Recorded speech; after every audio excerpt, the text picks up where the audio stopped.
Folks, Black Star Network is here. Oh, no punches! I'm real revolutionary right now. Support this man, Black Media. He makes sure that our stories are told. Thank you for being the voice of Black America, Roland. Stay black. I love y'all. All momentum we have now, we have to keep this going. The video looks phenomenal. See, there's a difference between Black Star Network and Black-owned media and something like CNN. You can't be Black-owned media and be scared. It's time to be smart.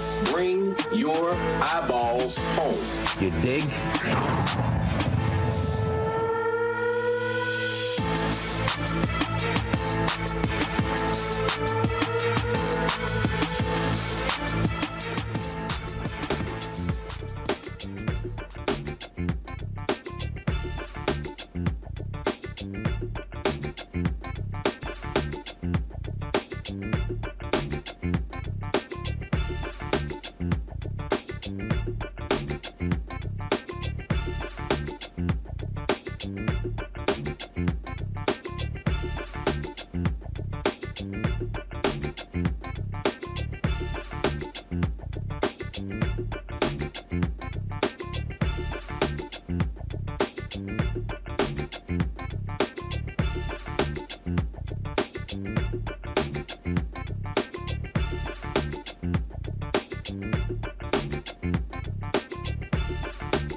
Friday, June 16, 2023, coming up on Roland Martin Unfiltered, streaming live on the Black Star Network from Houston, Texas. The Department of Justice drops a devastating report showing the abusive treatment African Americans and Latinos have received at the hands of Minneapolis police. Folks, we will talk with an executive with Noble about this report, and it is absolutely heinous action and essentially shows that police officers are acting as gang members there in Minneapolis. Also, on today's show, we'll talk about economic empowerment. We're here in Houston holding a Juneteenth Economic Freedom Summit tomorrow at the Power Center. We'll have a preview of that. And so we talk about really what the focus and the meaning of Juneteenth really should be for us in 2023. Also, on today's show, there was a sister, she went viral for singing Happy Birthday operatic style to Busta Rhymes, bringing him to tears. Nia Drummond will join us right here on Roland Martin Unfiltered. Also, Justin Pearson was re-elected to the Tennessee House last night. Well, it was the primary, the general election later this year, but he's a shoo-in to actually win. So we'll give the details of the election. And of course, in our Education Matters segment, we'll talk with the president of EmpowHER Institute, which gives 12 to 17-year-old girls the chance to become marine biologists. Folks, it is time to bring the funk on Roland Martin Unfiltered on the Black Star Network. Let's go. He's got whatever the is, he's on it. Whatever it is, he's got the scoop, the fact, the find. And when it breaks, he's right on time and it's rolling. Best believe he's knowing. Putting it down from sports to news to politics. With entertainment just for kicks, he's rolling. It's on go, roll, y'all. It's Roland Martin,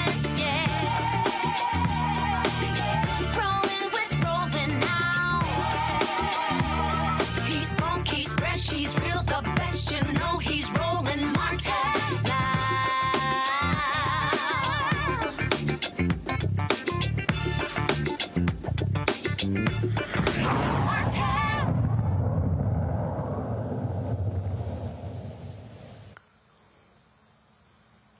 The Department of Justice today dropped a bombshell report showing that the Minneapolis Police Department on many occasions violated the constitutional rights of numerous African Americans and Latinos in that particular city, in addition to Native Americans. And also they engaged in a pattern of discrimination. Folks, Attorney General Merrick Garland made this announcement today. The Department of Justice has concluded that there is reasonable cause to believe that the Minneapolis Police Department and the City of Minneapolis engaged in a pattern or practice of conduct that violates the First and Fourth Amendments of the United States Constitution. There is also reasonable cause to believe that they engage in conduct that violates Title VI of the Civil Rights Act of 1964, the Safe Streets Act, and the Americans with Disabilities Act. Specifically, we found that MPD and the City of Minneapolis engages in a pattern or practice of using excessive force, unlawfully discriminating against Black and Native American people in enforcement activities, violating the rights of people engaged in protected speech, and discriminating against people with behavioral disabilities and responding to them when responding to them in crisis. At the heart of many of the protests that unfolded in this city and across the nation was a call for constitutional, fair, and non-discriminatory policing and respect for people's civil rights. Today, we're here to take an important step toward answering that call and committing to the task of building out a core feature of American democracy, an effective, accountable police department that ensures respect for constitutional rights, garners public trust, and keeps people safe. I want to provide further details about the findings of our civil rights investigation that the Attorney General just announced. First, we found that the Minneapolis Police Department uses excessive force, both lethal, both deadly and less lethal. We reviewed MPD's 19 police shootings and one in-custody death from January 1st of 2016 to August 16th of 2022. Many of these incidents were unconstitutional uses of deadly force. We found that officers used deadly force without probable cause to believe that there was an immediate threat of serious physical harm to the officer or another person. In one example, an off-duty officer fired his gun at a car containing 6 people within 3 seconds of getting out of his squad car. Neck restraints are lethal force, and we found that MPD officers often use neck restraints without warning on people suspected of only minor offenses and on people who posed no threat. We also reviewed less lethal uses of force, tasers, bodily force, and pepper spray. MPD officers' use of tasers often is inconsistent with MPD's own policy and occurs without warning. For example, officers sometimes use multiple successive taser applications without reassessing the need for further activations, which can be dangerous. They also use tasers for minor offenses on kids and on people known to have behavioral health issues. We found that MPD unconstitutionally uses bodily force and pepper spray against people who have committed minor offenses or no offense at all. In addition, we saw repeated instances of excessive force against kids without appropriate attempts to de-escalate the situation.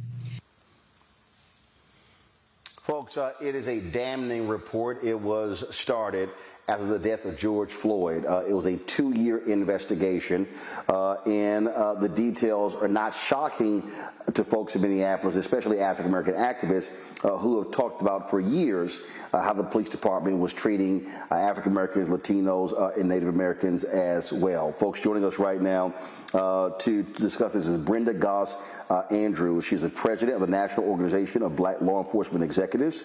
Also, Nakima Levy-Armstrong. She's a civil rights attorney.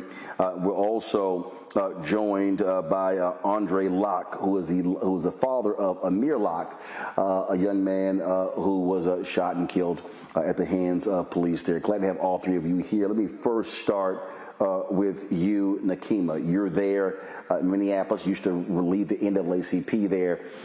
You got in the face of the mayor after a no-knock warrant shooting where they said things were going to change and things did not change.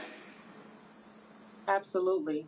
So we're here at a place in time where we think that federal intervention is long overdue. We're glad that the Department of Justice finally did the right thing by investigating the Minneapolis Police Department. But why did it take the murder of George Floyd for that to happen when for many years and many decades, Black folks have been saying the very same thing, crying out for justice, and our cries had fallen on deaf ears up until now.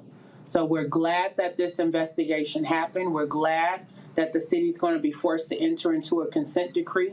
But there is still a bit of skepticism as to whether or not Minneapolis will step up and do the right thing, particularly by people of color and Black folks who live in this city.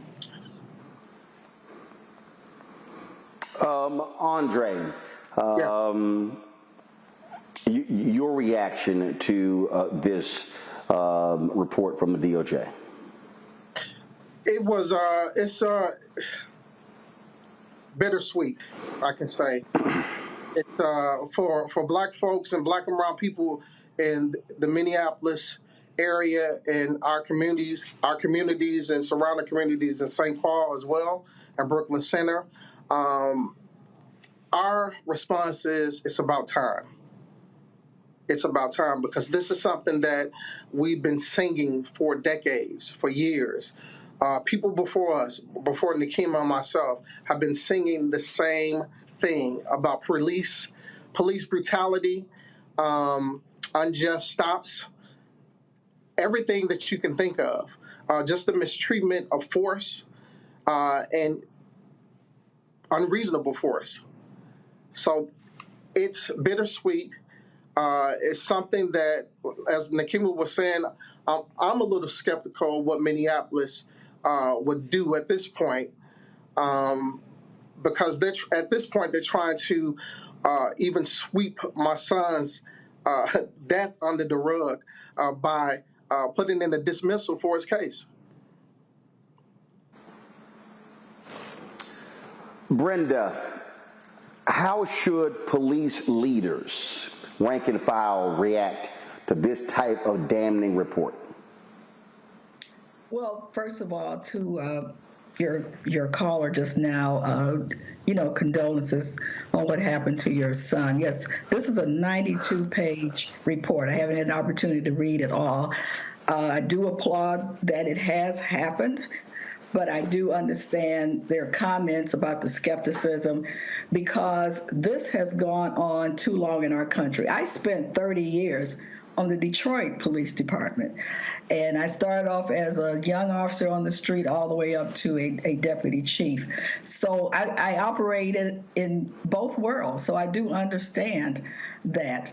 This pattern or practice has been going on for a long time, and it's a shame in America that we had to get to the death of George Floyd to finally start really looking at this through the right lens, where we'll have an opportunity to change the police culture. And Roland, that's what we need to talk about. How do we change the police culture? Because this is not the first time, and I hope it would be the last time, but we still hear stories of that. So police leaders need to really pay attention to what has happened in Minneapolis and go back and read this report. I read through it. It has a lot of implications for training, for supervisory training. But you can put all that together, but you have to change the culture, starting from the top. Starting from that CEO, that we will not have disparate treatment of people. We will not violate people's civil rights. And that has to be the message. You can do training all day, but that message must come from the top and cascade all the way to that officer on the street, that this type of behavior will not be tolerated. Not only will it not be tolerated, but that we're going to deal with you. We're going to prosecute you. We're going to terminate you, that we're going to take action instead of sweeping some of these things under the rug when we know who some of these problem officers are in the department. So that would be my message to leaders out there. Just use this report and comb through it, because it talks about training, it talks about policies, it had 18 remedial measures for Minneapolis to take. And I just say, police chiefs and leaders, go through this report and just check it off and see where you are in your department in relation to this report. Folks, hold tight 1 second. I got to go to a break. We come back more on Roland Martin Unfiltered as we unpack this devastating report from the Department of Justice on the Minneapolis Police Department. You're watching Roland Martin Unfiltered right here on the Black Star Network. Hatred on the streets, a horrific scene, a white nationalist rally that descended into deadly violence. White people are losing their damn minds. An angry pro-Trump mob storms the U.S. Capitol. We're about to see the rise of what I call white minority resistance.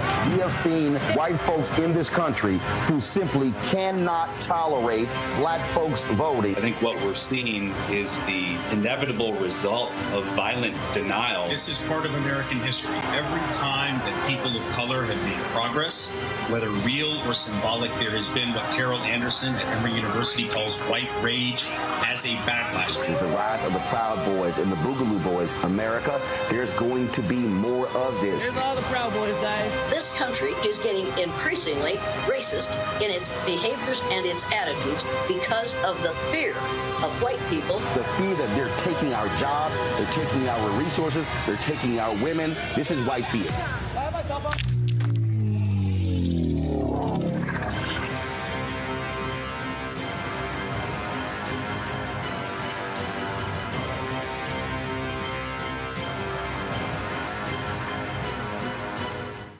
Black Star Network is here. Oh, no punches! I'm real revolutionary right now. Thank you for being the voice of Black America. All momentum we have now, we have to keep this going. The video looks phenomenal. See, there's a difference between Black Star Network and black-owned media and something like CNN. You can't be black-owned media and be scared. It's time to be smart. Bring your eyeballs home. You dig? Hey, it's John Murray, the executive producer of the new Sherry Shepherd Talk Show. You're watching Roland Martin Unfiltered.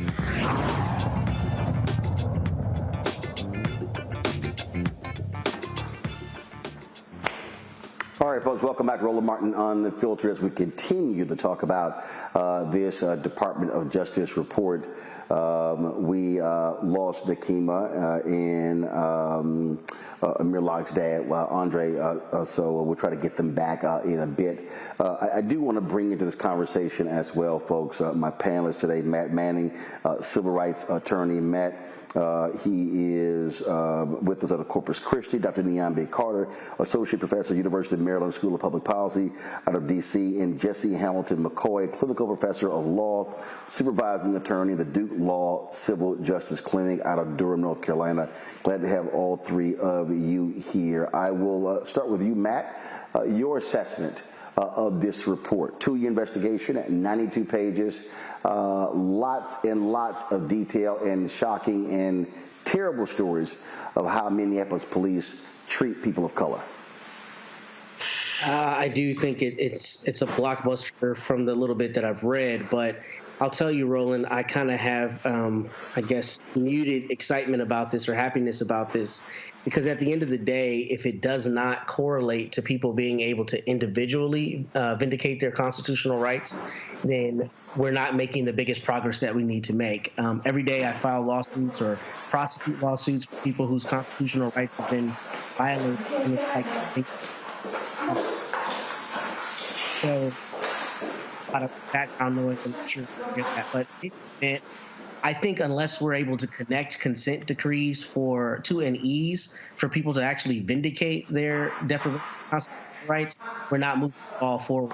And the second thing with that is that with Louisville and with Minneapolis here, I like that the Department of Justice is investigating these departments, but it seems to me to be a little too late, right? Because it happens after some blockbuster event. What needs to happen is there needs to be greater enforcement of police departments before it gets to this point where they have had a myriad of these complaints over the years, and finally somebody comes in and does a pattern and practice investigation. Not to say they're not doing it, but it's easy to do it in the wake of George Floyd, right, or in the wake of Breonna Taylor. But police departments around the country have these systemic issues, and until we address those meaningfully where individual plaintiffs can vindicate their constitutional rights, I don't think that this is really all that important, because at the end of the day, people every day have their rights violated, and it's virtually impossible for them to have them vindicated. Jesse, we've also seen examples like in Cleveland where they had a consent decree and then they would come back and have another consent decree. Stuff did not change. Absolutely. I think one of the reactions that I have when it comes to reports like this is we've heard the same thing really since going back even to the Kerner Commission report in 1967. We always hear the same recommendations and the same outcomes, but ultimately, we still are experiencing police violence, particularly in minority neighborhoods and communities, at an alarming rate. And I think one of the concerns that our community and the culture has is what is supposed to happen next, right? We just want people to stop being able to kill Black people or kill minorities in our communities. And it seems like it really shouldn't be that difficult of a problem, but the more that we analyze and come up with the same conclusion, the more we realize that there's not a lot of investment into all of these things that people always recommend. So training hasn't fixed it. This push for neighborhood policing is always hot when someone has just been murdered, but then it fades away. We are at a point now where I think there needs to be a bigger demand for action and there needs to be greater accountability.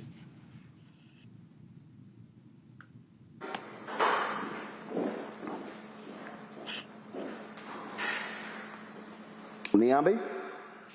Well, I'm going to have agree with my colleagues. I mean, I think in some ways you're like, water is wet. This is what people have been saying from city to city, whether it's Baltimore, Minneapolis, other places. These are things that people have been saying. It's nice to have the Department of Justice confirm, right, that Black people aren't crazy, because I think we've been, collectively gaslit in this society where people tell us, well, if you just comply, you'll be okay. If you just would listen, nothing bad would happen to you. And I think this Department of Justice report explodes all of those sort of what about it kinds of comments that people often make when we see Black people who are brutalized at the hands of police officers. But I am, reserving judgment here, because in some ways, it feels too little too late, because everything from the training and all of this other stuff that was supposed to ameliorate this kind of negative policing hasn't. I think the earlier statement about police culture is something that we have to think about. Who are the people who become our police officers? What kind of requirements do we have for police officers? What kind of mental supports and other things are we giving them? Now, we can't, sort of counsel away or train away the racism that we see here. And so there has to be a willingness to root out those officers, particularly those who are known to be a problem, because one of the things that I think we've seen over and over again, it's never just an isolated incident. It's never a single officer doing a single bad act. It's people who've had a history of being abusive to the public that they're supposed to serve. And then when something really spectacular happens, then there's all of this attention. But very rarely does it ever end with an officer losing their job or losing their freedom. So I think we have to think more critically about the next steps, because none of these things by themselves are going to remedy the larger issue, which is Black people being brutalized and killed at the hands of these police departments. And it's not just white officers. And I think that's another thing that needs to be emphasized here. But it's still, again, something about the culture of policing is rotten in this country, and we have to talk about what that is. And this might be one step in that direction. Brenda, here's what is also troubling. If you're in Minneapolis, how in the hell you didn't know these things? Why do you need the Department of Justice to come in to validate this? This, to me, is an indictment on city leadership and the police department that they didn't know these things. And if they did, they've been covering it up. Well, I would say, both things. In a police department, you know or should know who your problem officers are. Now, whether you take action or not is another thing. So this came to the boiling point, unfortunately, with the death of George Floyd that required federal intervention. I don't want to say it's too little, too late. Certainly, we would have liked this to happen sooner. We would have liked all of this to happen with many of our other Black males that have been killed. But I want to be optimistic that at this point that we can move forward. And I want to make one other point. I agree with some of the things Dr. Carter said as well. But we need civilian oversight. We need civilians to stay engaged and stay involved. A lot of times, we get involved when something happens, but we have to stay engaged and involved every day. As citizens, you have a right to know what your police department is doing. Each department is handled differently. I know here in Detroit, we have a civilian oversight. Demand, if your department doesn't have it, see why they don't have a civilian oversight board or a committee or citizens involved in a proactive way on your police department. So that would be a takeaway recommendation I would have for any community. Citizens should be involved in some aspect of hiring and recruiting. And I did hiring and recruiting for Detroit Police, and I brought citizens in to kind of be involved in some of those aspects of recruiting and hiring. So even though this report might not cover everything, I think it's a good model for all police departments. I think I said that earlier, but we have to have the community involved. And a lot of times, like I said, Roland, we get involved when something's hot, and then when it cools off, we're not as involved. We're not as vocal. So we need to be vocal every day. You need to go to the court. I remember we court watchers. I don't know if anybody's even doing that anymore. And go down and see what the judges are doing. What kind of punishments are they meting out? Is it disparate treatment even in their sentencing, or is it something else? So as citizens, we have to be vigilant all the time, every day, especially in the Black community. Indeed. Brenda Goss-Andrews with NOVA, we surely appreciate it. Thank you so very much for joining us. Thank you for having me again, Roland. Folks, hold tight 1 second. Going to a break. We'll be back right here on Roland Martin Unfiltered on the Black Star Network. Thank you. When you talk about blackness and what happens in Black culture, we're about covering these things that matter to us, speaking to our issues and concerns. This is a genuine people-powered movement. There's a lot of stuff that we're not getting. You get it, and you spread the word. We wish to plead our own cause. Too long have others spoken for us. We cannot tell our own story if we can't pay for it. This is about covering us. Invest in Black-owned media. Your dollars matter. We don't have to keep asking them to cover our stuff. So please support us in what we do, folks. We want to hit 2,000 people, $50 this month, raise $100,000. We're behind 100,000, so we want to hit that. Y'all money makes this possible. Checks and money orders go to P.O. Box 57196, Washington, D.C. 20037-0196. The Cash App is $RM Unfiltered. PayPal is R Martin Unfiltered. Venmo is RM Unfiltered. Zelle is Roland at RolandSMartin.com. On a next, A Balanced Life with me, Dr. Jackie, owning your energy and how to use it. Trust me, it impacts the people on your job, who you attract, and even your love life.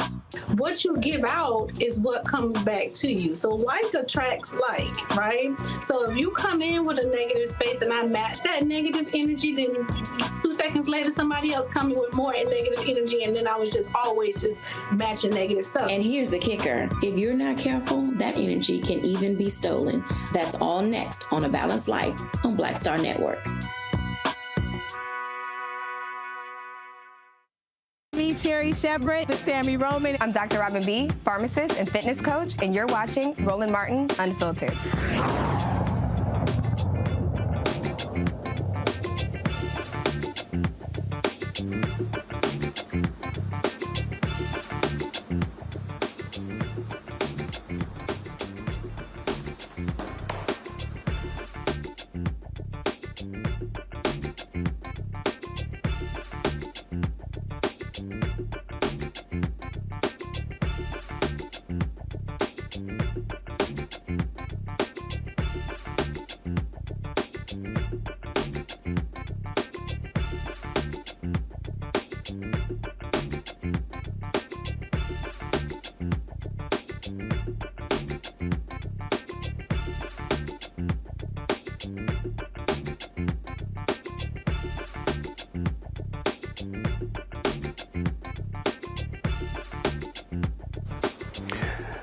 All right, folks, the NBA has brought the hammer down on Memphis Grizzlies guard JA Morant, suspending him without pay for 25 games beginning next season. Now, remember, he previously was suspended for several games. He issued an apology. He met with the commissioner, but then this was after, of course, he was on video on Instagram Live in a strip club brandishing a gun. Then, of course, after apologized the second time, he was in a car with a friend blasting hip-hop music, and he flashed a gun again.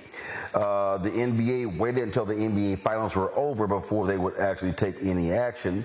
NBA Commissioner Adam Silver said this is about Morant's suspension. JA Morant's decision to once again wield a firearm on social media is alarming and disconcerting, given his similar conduct in March, for which he was already suspended 8 games. The potential for other young people to emulate JA's conduct is particularly concerning.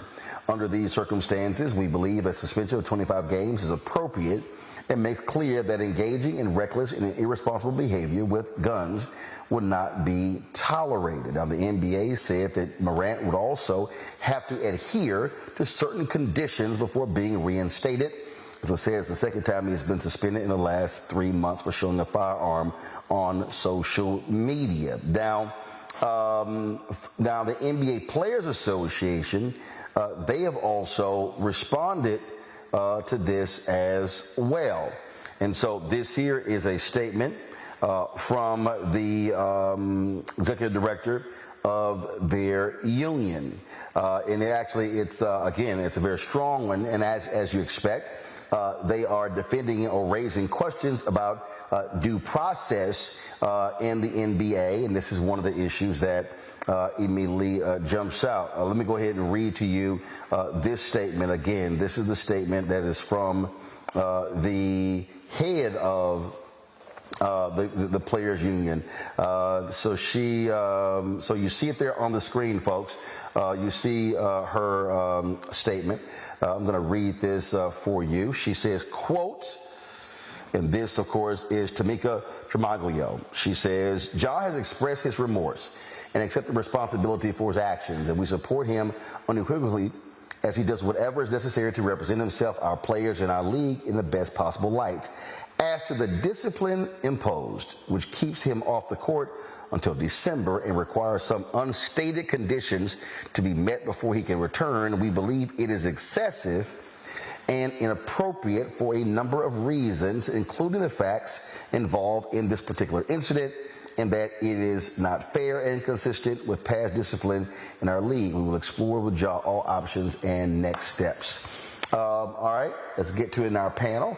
Matt, look, you're a civil rights attorney. Your perspective on this is a lot of leeway the commissioner is given to make these decisions.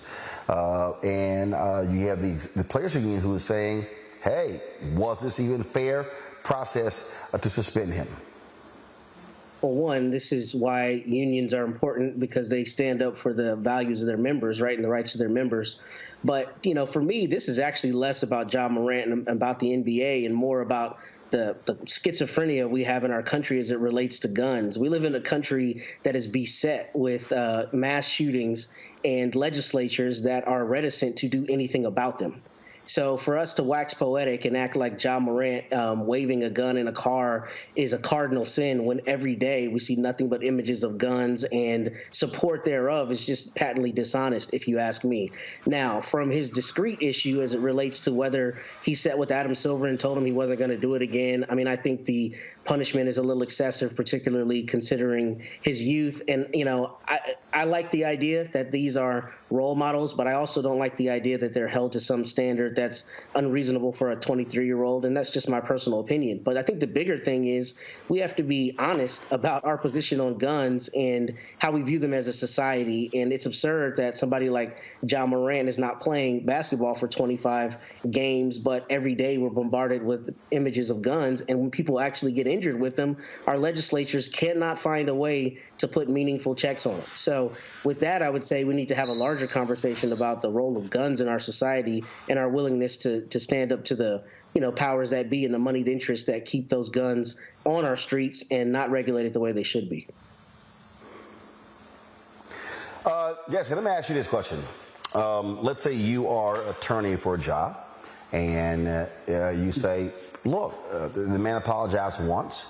Now you talk about 25 games, no suspension. But let's say there's an NBA player who is a hunter. Let's say he posted photos of him brandishing a gun. Would the NBA respond the same? And so you hear the executive director of the Players Association talking about this double standard. Your thoughts on that? Well, I mean, I think that's true. I mean, we do already have NBA players who are hunters and who have posed on social media sites with guns. That's happened.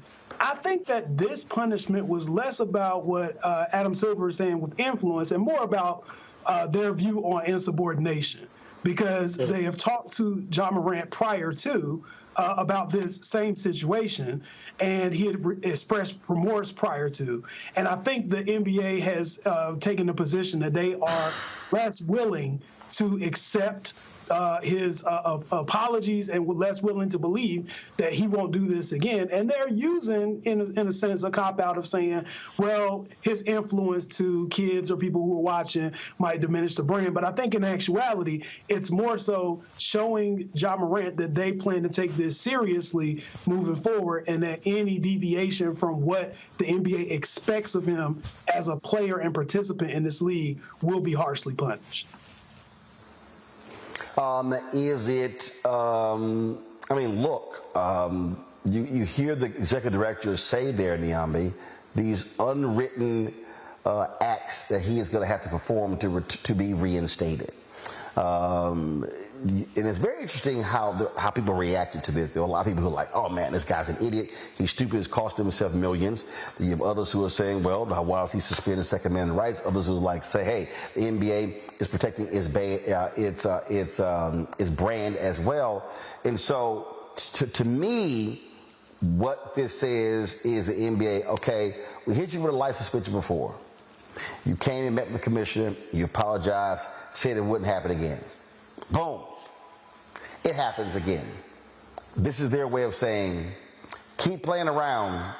You're going to see how serious we are about impacting your money. And keep in mind, he keeps this up, not only losing NBA job, losing endorsements, all sorts of things.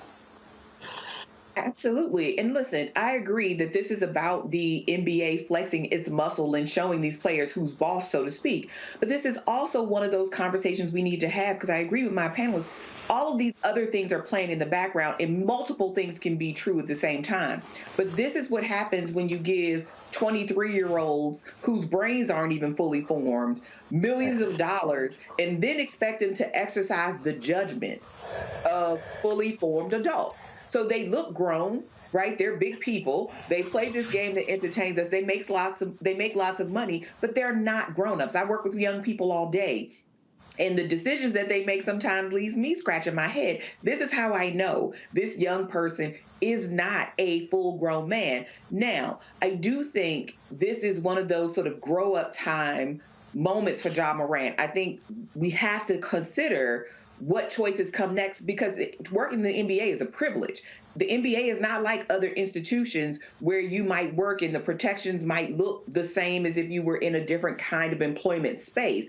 So I think that also has to be considered. I do share those same concerns, though, as the union, where the NBA can say you have to meet these requirements. You don't know what the requirements are. So you're signing up and agreeing to something because you are being held to account by this organization where you really, I mean, you have some bargaining power, but not really. Ultimately, the NBA is going to be the NBA. And so if they decide that Ja Morant has to go, there will be somebody else waiting in the wings to take his spot. So it's not going to cease functioning as an institution. But these kinds of vague requirements really only serve the NBA. They don't serve Ja Morant or his assistants, right, to become a better decision maker and become a more mature person in this position. So I think these vague requirements that the NBA has sort of said that they're going to ask of him, but have not actually delineated what those are, that should be cause for concern for many players, because I don't think this will be the last time that the NBA decides that something like brandishing a gun or some other behavior is beyond the pale, and then say, and you're going to have to do these things to be determined. I think that is always, that vague language always serves the institution and never the person who is subject to those kinds of requirements. Well, I would certainly hope there are some serious conversations in the Morant household, because if you're making $35 million a year and you're missing a quarter of the season, that's a hell of a hit on your pocketbook, just because you chose to brandish a gun on an Instagram Live. All right, folks, got to go to a break. We'll be back. Roland Martin Unfiltered on the Black Star Network. If you're watching on YouTube, hit that like button, folks. I want us to be over 2,000 likes for today, so hit the like button. Also, I want you to download the Black Star Network app, Apple phone, Android phone, Apple TV, Android TV, Roku, Amazon Fire TV, Xbox One, Samsung Smart TV. Also, join our Bring the Funk fan club. Your contributions absolutely matter. Send us to check and money order, P.O. Box 57196, Washington, D.C. 20037-0196. Cash App, $RM Unfiltered. PayPal's R Martin Unfiltered. Venmo is RM Unfiltered. Zelle is Roland at RolandSMartin.com. Roland at RolandMartinUnfiltered.com. And, of course, be sure to get a copy of my book, White Fear, How the Browning of America is Making White Folks Lose Their Minds. I will be in Houston tomorrow. I'll be signing copies of the book. If you already have a copy, want to come get your copy, come check us out at the Power Center, 12 to 4 tomorrow. We'll be on the Juneteenth celebration, talking about the issue of economic freedom. And so send us an RSVP, info@RolandSMartin.com to reserve your space. We'll be right back. Question for you. Are you stuck? Do you feel like you're hitting a wall and it's keeping you from achieving prosperity? Well, you're not alone. On the next Get Wealthy with me, Deborah Owens, America's Wealth Coach, you're going to learn what you need to do to become unstuck and unstoppable. The fabulous author Janine K. Brown will be with us sharing with you exactly what you need to do to finally achieve the level of financial success you desire through your career. Because when I talk about being bold in the workplaces, I'm talking about that inner boldness that you have to take a risk, to go after what you want, to speak up when others are not. That's right here on Get Wealthy, only on Black Star Network.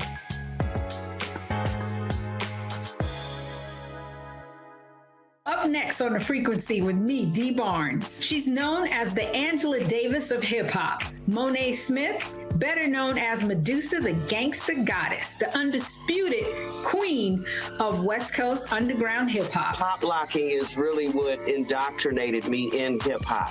I don't even think I realized it was hip hop at that time. Right. You know, it was a happening. It was a moment of release. We're going to be getting into her career, knowing her whole story, and breaking down all the elements of hip hop. This week on The Frequency, only on the Black Star Network. Hi, I'm Jo Marie Payton, voice of Sugar Mama on Disney's Louder and Prouder Disney Plus, and I'm with Roland Martin on Unfiltered.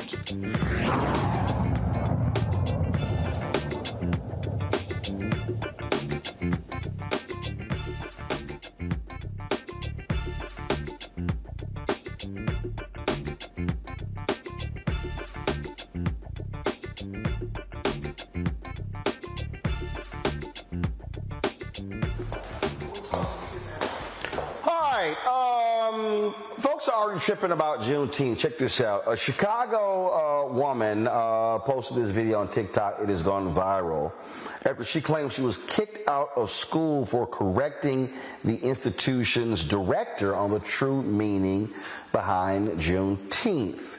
All right, so listen to the video she posted. So today, I got kicked out of school because the director at my school didn't like the feedback that I had for her about something that she said in class. So I go to school right now for aesthetics. I was practicing to be an esthetician. Now, at my school on Monday and Wednesdays, we have this thing called morning meetings where we basically just talk about what's going to happen for the day, the next few days, and we celebrate people that's graduating and all of that type of stuff.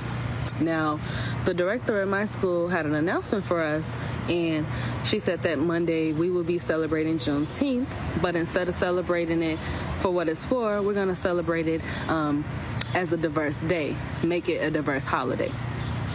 And I immediately got turned off by that because it's Juneteenth, right? So after the morning meeting was over, I went up to the director and I asked to speak to her in private. We went into her office and I basically explained to her, I'm like, the way you worded it at the morning meeting today, I didn't like how you said it because Juneteenth isn't a diverse holiday. It's not a diverse holiday. It's not where we celebrate diversity. We celebrate African American independence. And she was basically telling me you need to mind your business because you don't know what I have planned for Monday.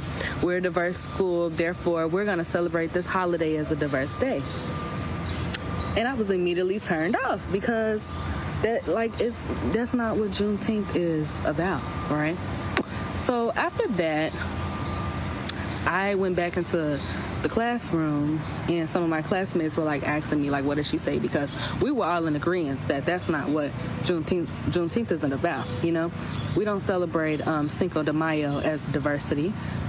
we don't celebrate Haitian Flag Day as diversity. We don't celebrate Indigenous People Day as diversity, you know? So I felt like, why would you take our holiday and try to make it something that it's not? So while I was in the class, we were all talking about, you know, just basically what had happened at the morning meeting. The director storms in after me, and she's like, yeah, you need to come here. And I just asked her, I said, you want me to go home, don't you? She was like, yeah, get your stuff and leave. You will be suspended. And I'm like, suspended? Suspended for what? And she's like, yeah, so now you need to leave my campus before I call the police. So after that, we got into an argument because I had to tell her it wasn't even that deep. It's not that deep. Like, why are you making it this whole thing? So we got into an argument in front of all of the students in my class. Like, she completely humiliated me, told everybody that she was suspending me and that I had to go home. Like, you're not supposed to, first of all, you're not supposed to tell my personal business to other students. That's number one. Second of all, you're mad because I had an opinion about what you had to say. I did the right thing and I pulled you to the side and told you, like, I don't think that's what we should be celebrating it as. So after that whole argument, she's like, yeah, now you need to leave my building, and instead of being suspended, you'll be expelled. I'm like, expelled for what? So we get into another argument as I'm leaving the door because I'm like, you're dead wrong. Your feelings are hurt. You didn't like what I had to say, and now you want to expel me and still try to make me pay for a school that I didn't fully get to attend? That's not right. So as I'm leaving the building, before I left, I wanted to, like, explain to my teacher, like, she's not going to be letting me back, you know, what had happened. I wanted to talk to my teacher, one of the cool teachers, right? So she's like trying to grab me by my book bag. She's pulling on me, get out of my building, get out of my building. And I'm like, just wait, let me talk to my teacher because I want to talk to my teacher before I leave. Like, you doing all of this for no reason. We get in front of the clients because at my school we take clients. It's a beauty school, so we perform services on clients. She told the clients, yeah, I'm trying to remove this racist out of my building. She won't leave. She's a racist. I'm racist because I said Juneteenth isn't a diverse holiday. So now I'm the racist, right? In this situation, I'm the racist. Her feelings are hurt. I'm a racist, and she wants me to leave. After like a minute of me trying to find my professor, I could not find her. So you know what? I'm like, yeah, I'm gonna leave. But as I'm walking back to the front, she's on the phone with the police. She told the police I tried to attack her and that I wouldn't leave the building. No, hold on. Let's take this back. There's multiple people sitting in this lobby. There was multiple people in my classroom. Not once did I try to attack you. There's cameras in this building which show I did not try to attack you. I wasn't being violent or nothing like that. She called the police on me, said I tried to attack her. All of this because she didn't like that I didn't like that Juneteenth shouldn't be celebrated as a diverse holiday.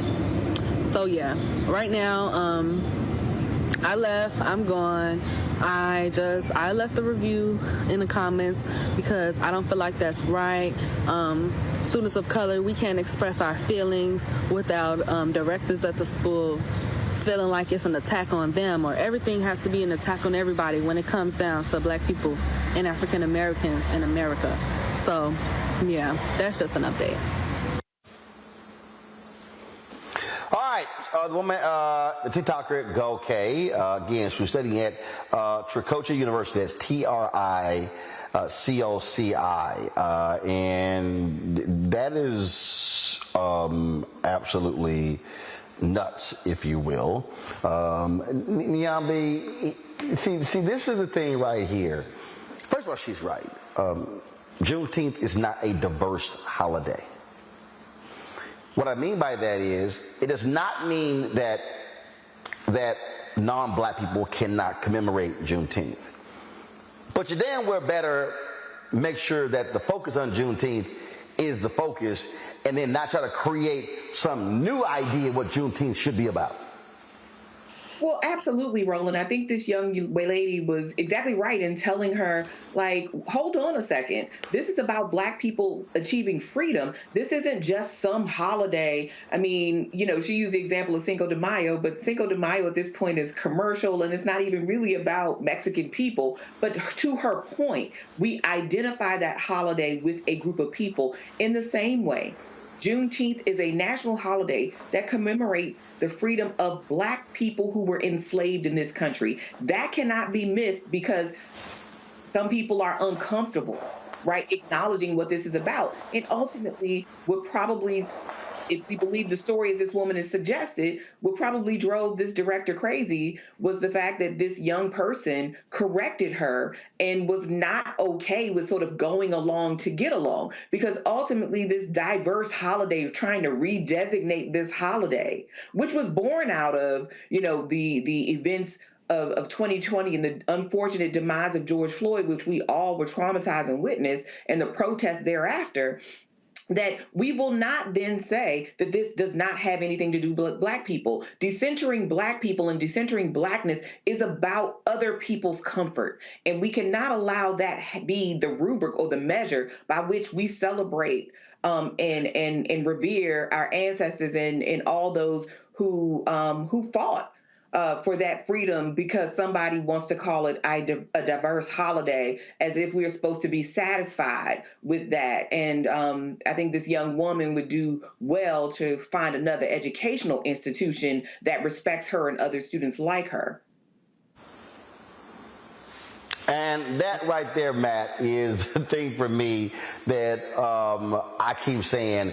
We need to be very vigilant and not letting these folks try to redefine what Juneteenth is and turn it into simply another day for people to sell some stuff.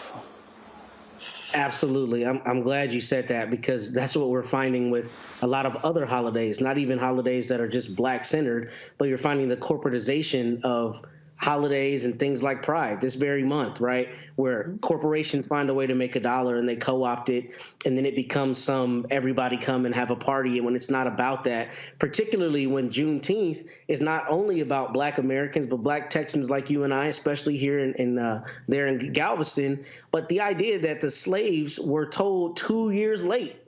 I mean, Juneteenth is not about anybody else. And beyond that, it's not just a happy holiday. We should definitely celebrate emancipation, but we should also say this is emblematic of exactly what we've endured since we've been here. 2 years later, the Union soldiers come and tell us that we've been free for 2 years. I mean, that's a holiday that deserves significant reverence and reverence for our forebears and what they withstood.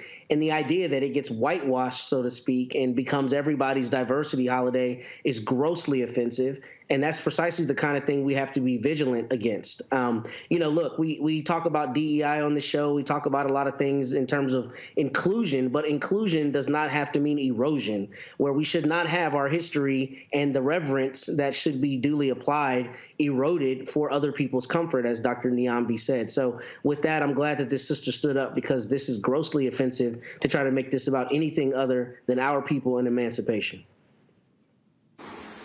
Just that's like somebody saying, let's make St. Patrick's Day diverse. Absolutely, man. I understand. Well, look, I think, anytime that I talk to my students about Juneteenth in the first place, I think it's important to understand that there's kind of two sides to that story. And just like my fellow panelists talked about, people who were informed about their emancipation way late. But then there's another piece that people don't deal with, which is the massacre of the people when they are no longer able to be exploited by the white system, right? And I think it's important for us to see both sides of that, since now this has become a national holiday, mainly because we know that once things become national holidays, they get co-opted. You'll see Juneteenth ice cream at the store. That's not really what this is about. And so what we're trying to do, and what this student rightfully did, was try to educate people. If you're going to tell folks about Juneteenth, tell them about what Juneteenth is. Don't allow, particularly in a time of, we see what's happening in Florida, rolling out all of these things to take away not just critical race theory, but Black history. We can't allow the whitewashing of Black history to continue to the point where there's nothing that is specifically reserved for the culture. Absolutely. And so, again, we must remain vigilant to protect what it is. And look, I told y'all, the people out here be talking about, no, we never asked for this. No. A lot of us did. And we perfected how to celebrate this in Texas. It's been a state holiday since 1980, y'all. And so just ask some of us from Texas if you're confused as to how to celebrate Juneteenth. Got to go to a break. We'll be back on Roland Martin Unfiltered on the Black Star Network. Next on the Black Table with me, Greg Carr, a very different take on Juneteenth with the one and only Dr. Sunyata Ahmed. We'll explore the amazing foods, remedies, and rituals that are a part of our history and the Juneteenth holiday. So it's our responsibility to return the healthier version to our folks instead of just the red liqueurs marketed to us, the red sodas and the other things. I mean, why does the Kool-Aid man have to sound like Louis Armstrong? He's like, oh yeah! Yeah, right. An enlightening and tasty hour of the Black Table, only on the Black Star Network.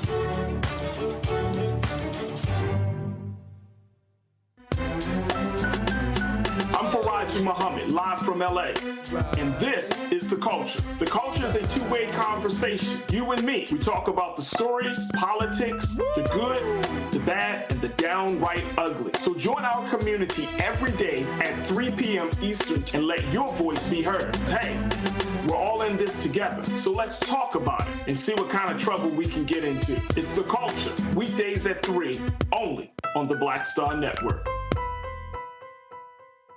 Hatred on the streets, a horrific scene, a white nationalist rally that descended into deadly violence. White people are losing their damn minds.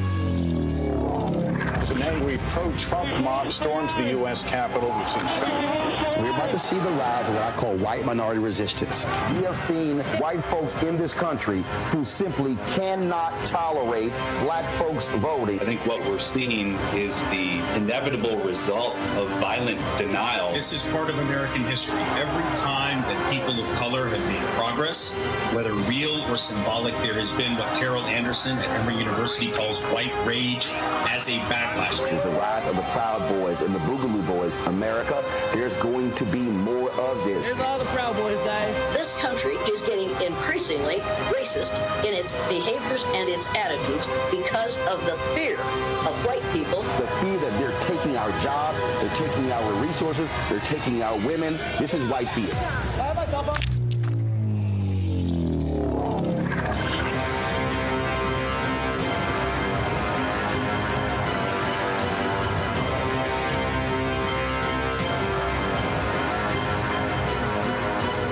When you talk about blackness and what happens in black culture, we're about covering these things that matter to us, speaking to our issues and concerns. This is a genuine people-powered movement. There's a lot of stuff that we're not getting. You get it, and you spread the word. We wish to plead our own cause. Too long have others spoken for us. We cannot tell our own story if we can't pay for it. This is about covering us. Invest in black-owned media. Your dollars matter. We don't have to keep asking them to cover our stuff. So please support us in what we do, folks. We want to hit 2,000 people, $50 this month, raise $100,000. We're behind 100,000, so we want to hit that. Y'all money makes this possible. Checks and money orders go to P.O. Box 57196, Washington, D.C. 20037-0196. The Cash App is $RM Unfiltered. PayPal is R Martin Unfiltered. Venmo is RM Unfiltered. Zelle is Roland at RolandSMartin.com. Hi, my name is Freddie Ricks. I'm from Houston, Texas. My name is Sharon Williams. I'm from Dallas, Texas. Right now, I'm rolling with Roland Martin, unfiltered, uncut, unplugged, and undamn believable. You hear me?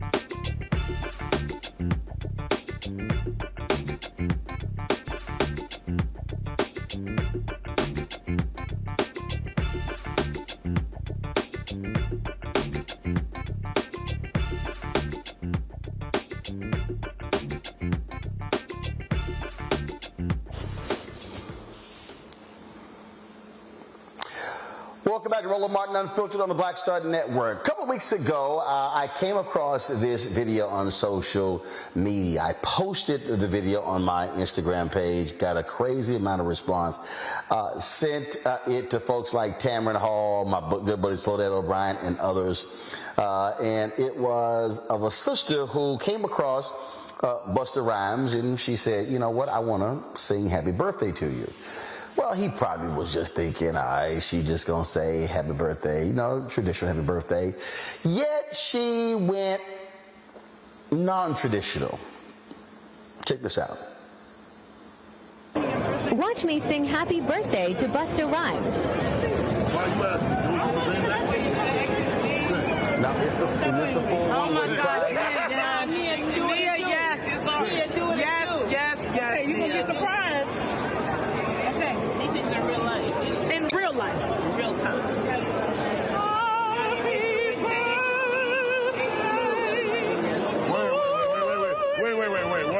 Wait. Yes. What the fuck going on? Yes. What the fuck? Let me finish. I definitely wasn't expecting that. Where Mama's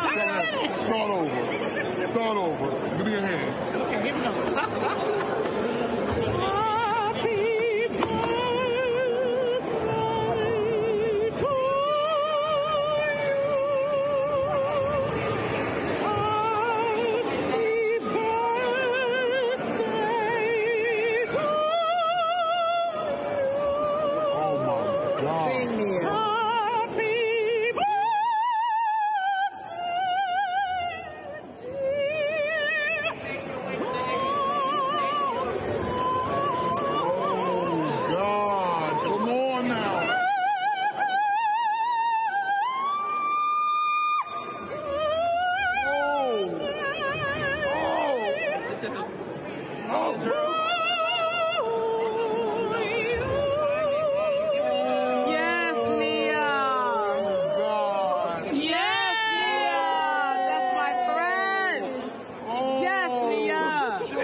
Why the fuck you do that to me? Why you do that? Why? You a fucking mess. You a fucking mess. A mess. Yes, Nia. Stop. No. Don't do that. Stop. Let it bless you, boss. Yes, let it bless you. Happy birthday. This is reflective with his brain. Okay? Don't do that.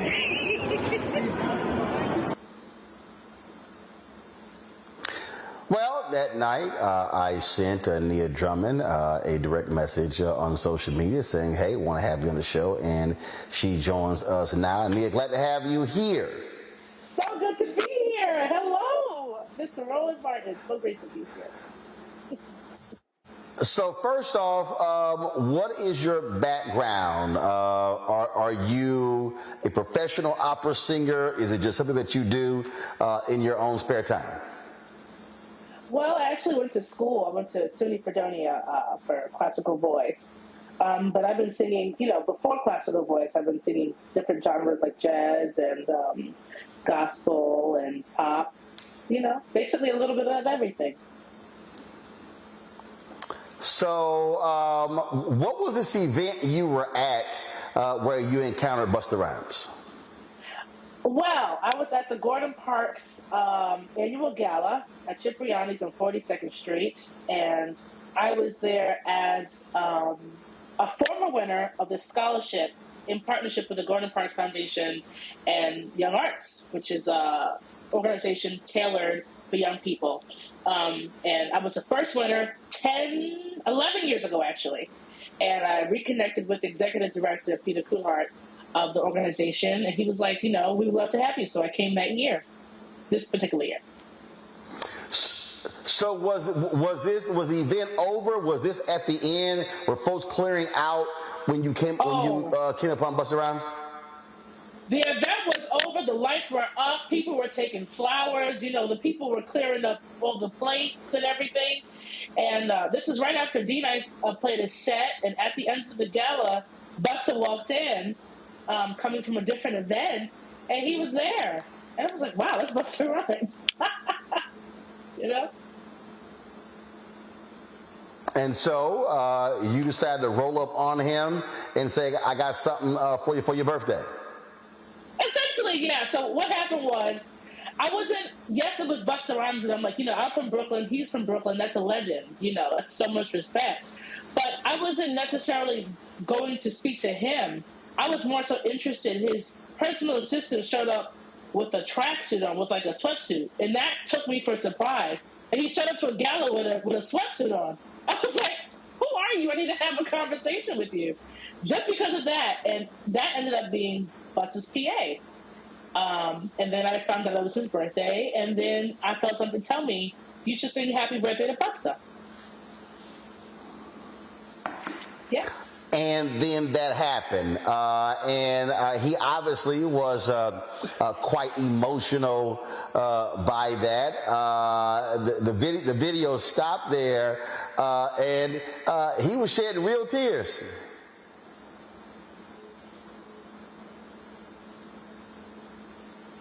Looks like Nia is frozen there. Y'all let me know when we get her back. So we could continue our conversation. Certainly, a lot has changed for her. She has been on the Tamron Hall show. She has done interviews all over the place, and so that's what happens when viral moments are captured like that. Hundreds of thousands of views of that particular video on all social media platforms. TikTok, Snapchat, it's been on Instagram, Facebook, Twitter, it's been all over the place. And so Nia Drummond definitely has been getting lots and lots and lots of attention for that particular video. Do we have her back? All right. Again, Nia, are you there? I am here. I'm sorry, my call failed. You know, the devil is on the service. I don't know what's going on. It's all good. It's all good. And I said he was quite emotional. Those were real tears he was shedding. And that's the thing for me. My eyes were closed. I tend to sing with my eyes closed, and I didn't see him cry while I was singing because my eyes were closed. But I know for a fact that he was extremely emotionally overwhelmed, especially after the fact. So how has your life changed since this went viral?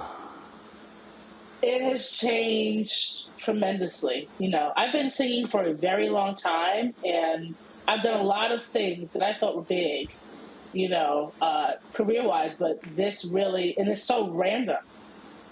But this has really opened up the floodgates for so many things. I've gotten so many calls, and so many people, you know, regular people have been really appreciative, especially as a Black woman that sings classically. You don't see that every day.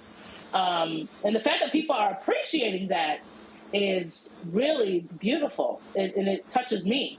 You know, it makes me not want to stop what I'm doing. So between that and doing collaborations that I can't talk about yet, but things are happening. So some business has transpired as a result of this, huh? A few things. I can't talk about it yet. Some collaborations, and I know from this birthed me, you know, giving me the unction to really focus on my solo project. I can't talk about that yet, but that's going to be happening soon. Cool. Hold tight 1 second. I got to go to a break here. We come back. I'm sure my panel has some questions for you as well. Folks, we're chatting with Nia Drummond.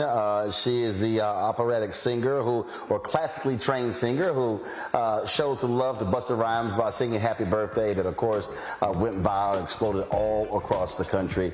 And we'll chat with her when we come back. You're watching Roland Martin Unfiltered right here on the Black Star Network. On the next, A Balanced Life with me, Dr. Jackie, owning your energy and how to use it.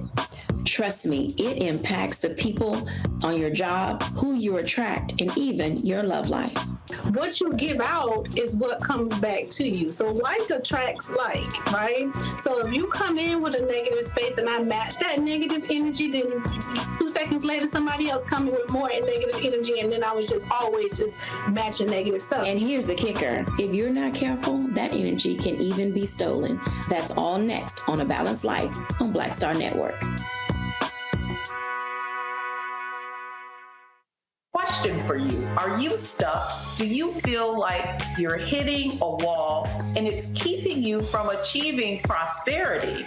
Well, you're not alone. On the next Get Wealthy with me, Deborah Owens, America's Wealth Coach, you're going to learn what you need to do to become unstuck and unstoppable.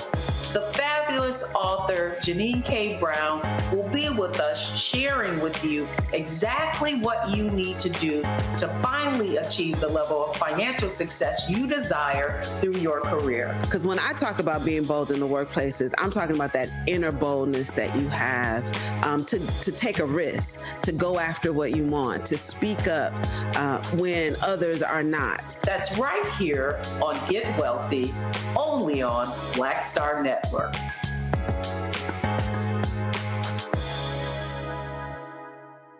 Hello, I'm Marissa Mitchell, a news anchor at Fox 5 DC. Hey, what's up? It's Tammy Roman, and you are watching Roland Martin Unfiltered.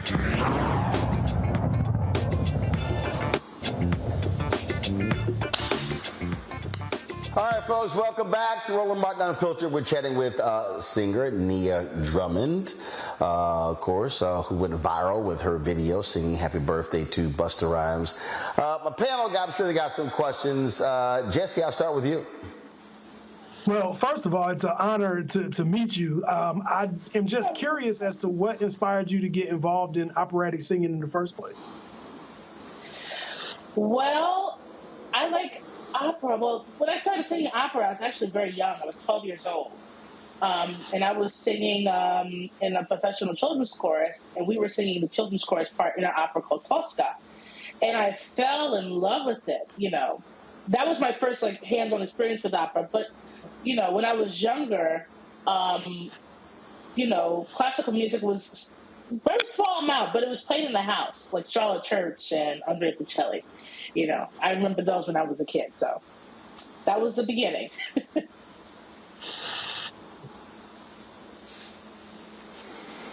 Niambi. Well, I would say the same. I mean, I think like a lot of people, I watched that and experienced the joy and the happiness and the beauty of your singing in that moment. So thank you for providing that in this time, because I think it's much needed. But how have you been coping with going from a relatively private person to now this very public person? How has that been? It's been a little overwhelming. It's been exciting because, you know, as an entertainer, this is the goal. This is the dream, to be able to be, you know, seen and for your gift to be appreciated. But yes, it can be a little overwhelming, and it's a big responsibility now, you know, to be able to connect with so many people at one time. You know? That's a lot. I am sure.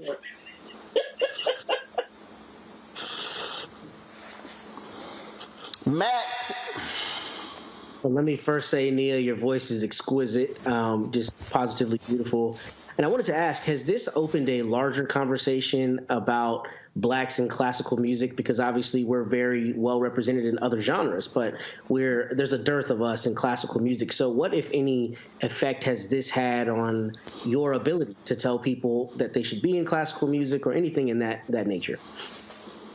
Well, I definitely think that, you know, especially as someone that's from New York City, there's actually a very good amount of classical singers that, you know, just so happen to be Black. It's hard to penetrate a market that is Black. A lot of Black people don't listen to classical music, and the only way for us to be seen is through this, you know, white lens in terms of, you know, classical music being stereotypically for older white people. But I feel like this opens up a conversation, and it gives perspective on what Black people can do as a community and what is okay to listen to, and shattering that wall on the stereotypes of music and genres. And anybody can like whatever they want. Like, you know, I'm sick of this divide of Black people should only like R&B and hip hop. You know, white people should only like rock and this genre and that genre. You know, we should all enjoy whatever feels right to us. you know? Well, you're absolutely right. Are there any particular classical opera singers who are your favorites? Leontine Price immediately is the first name. As a soprano, that is like the holy grail of sopranos. Jesse Norman, incredible voice, incredible interpreter. Young singers, well, not young singers, but current singers, I would say LaTanya Moore, she's incredible. There's a lot of classical singers out there, Black classical singers that are doing their thing. And I have a lot of people. Denise Graves? I'm sorry? Of course Denise Graves. Of course Denise Graves. Denise Graves is incredible. It's just hard to think of all the singers at one time. Denise Graves, Kathleen Battle, that's an amazing voice. Is a soprano named Angel Blue, Eric Owens. There's so many. And thank God for the internet, and we have it's so quick at our fingertips that we can access all this information. Between now and then, you know, Marian Anderson, Simon Estes, you know, George Shirley. There's so many singers that we can be on this conversation all day. But yeah. Are you encountering people who want you now to sing Happy Birthday to them? Yes. And that was one of my biggest fears. It's a really, really flattering thing. But that's happening quite a bit. Happy birthdays or Ave Marias. I want Ave Maria sung at my wedding. Or, you know, I've actually sang Ave Maria at a wedding before, you know, pre-Busta video. So, you know,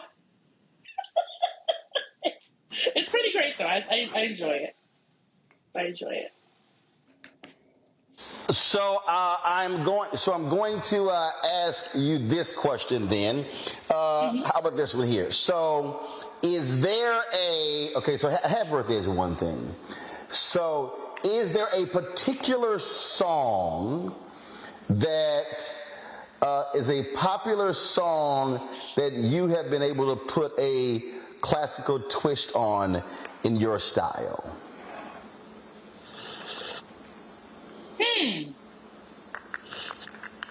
Popular song, do you mean like a current song?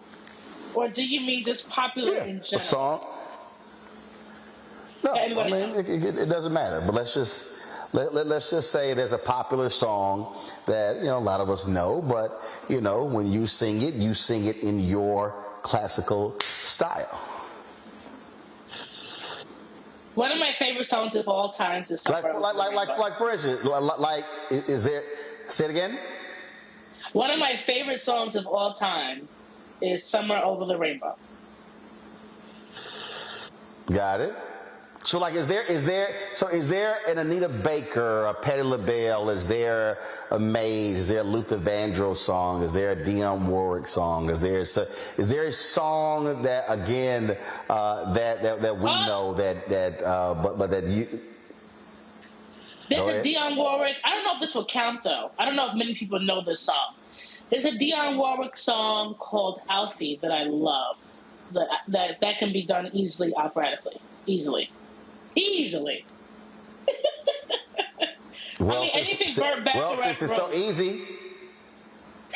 it's so easy, let's go. Okay, don't be mad at me because these headphones might blow. Okay? We're all right. What's it all about, Alfie? Is it just for the moment we live? What's it all about when you started out, Alfie? Oh, we meant to take more than we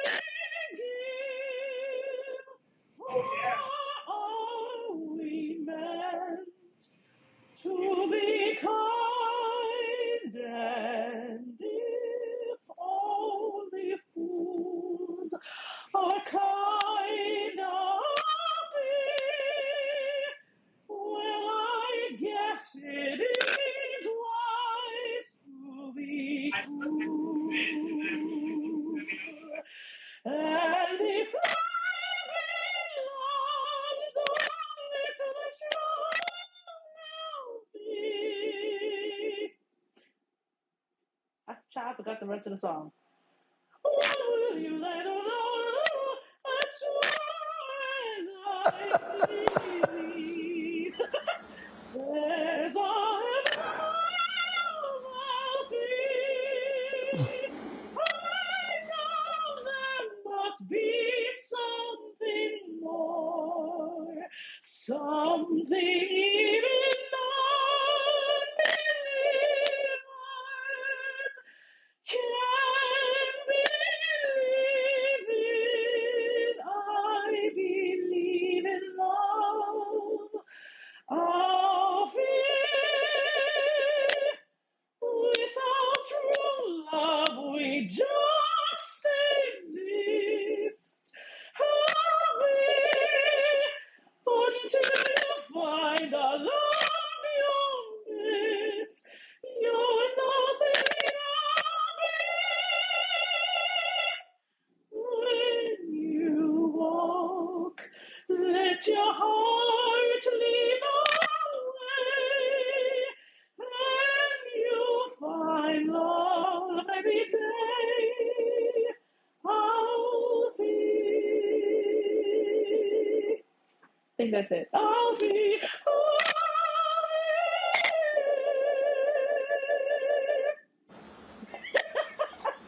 All right, then. It's a lot of Alfie fans in our chat room. A lot of folks, they're like, Johnny Mathis did a version of that. The Delphonics did a version of that. And so they're all weighing in. Nia Drummond, we appreciate it.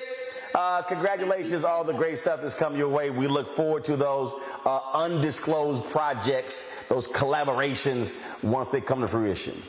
I would love to say something really quick before I go, if you don't mind, Mr. Rowland. I just wanted to say that I'm so thankful for you all the support, and thank you, Roland, for all your support and posting the video and sharing it. Especially with Tam, as you know, I was just from Tamron Hall, and I'm so glad to be here with you today. And I just wanted to say that while doing all these projects, I did start a Patreon to have people be able to support and see some of the behind the scenes stuff that I'm working on. So it's just going to be on www.patreon.com/Nia Drummond. All right, patreon.com/Nia Drummond. All right, folks, check it out and support Nia in her work. Nia, we appreciate it. Thanks a lot. Thank you so much. All right, folks, when we come back, another viral video that is making its way around. A brother gives a powerful commencement speech at Syracuse University. We'll show you that next right here on Roland Martin Unfiltered on the Black Star Network. Up next on The Frequency with me, Dee Barnes. She's known as the Angela Davis of hip-hop. Monet Smith, better known as Medusa, the gangsta goddess, the undisputed queen of West Coast underground hip-hop. Pop locking is really what indoctrinated me in hip-hop. I don't even think I realized it was hip-hop at that time. Right. It was a happening. It was a moment of release. We're going to be getting into her career, knowing her whole story, and breaking down all the elements of hip-hop. This week on The Frequency, only on the Black Star Network. Next on The Black Table with me, Greg Carr. A very different take on Juneteenth with the one and only Dr. Sunyata Ahmed. We'll explore the amazing foods, remedies, and rituals that are a part of our history and the Juneteenth holiday. So it's our responsibility to return the healthier version to our folks instead of just the red liqueurs marketed to us, the red sodas and the other things. I mean, why does the Kool-Aid man have to sound like Louis Armstrong? He's like, oh yeah! Oh, yeah, right. An enlightening and tasty hour of The Black Table, only on the Black Star Network.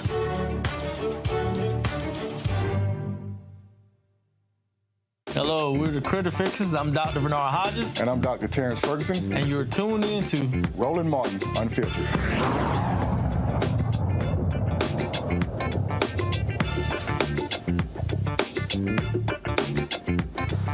I'll set it up.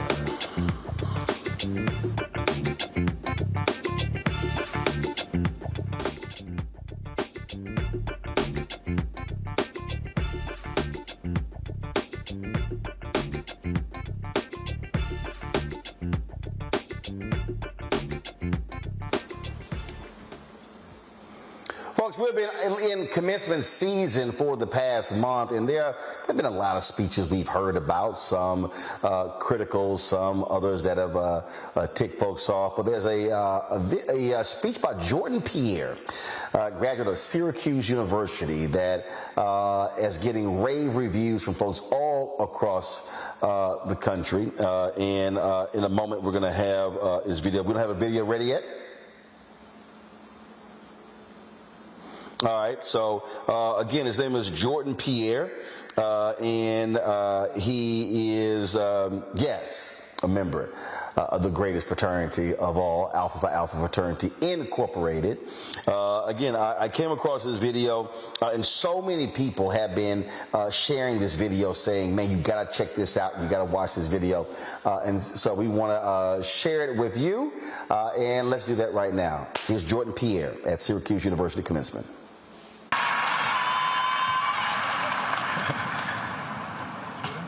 Good afternoon, faculty, staff, students, and friends. My name is Jordan Pierre, and I'm currently a senior, majoring in broadcast and digital journalism with a minor in entrepreneurship and emerging enterprise. To be here today for me is much more than a ceremony. Today is much more significant because I come from a place where I've attended more funerals and court appearances than college graduations. To be here today is a barrier broken. I have my family in attendance today, and for many of them, this is the first time they have attended a college graduation.